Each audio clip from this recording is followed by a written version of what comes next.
তাহলে এখন আমরা কি শিখব?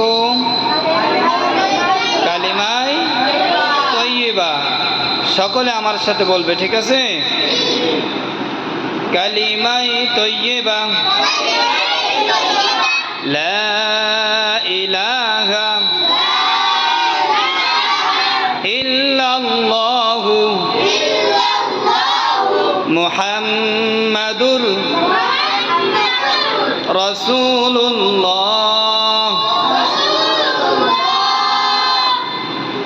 ঠিক আমি যেভাবে বলেছি তোমরাও সেভাবে বলবা, ঠিক আছে?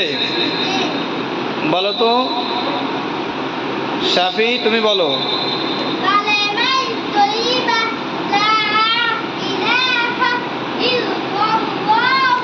ইল্লাল্লাহু,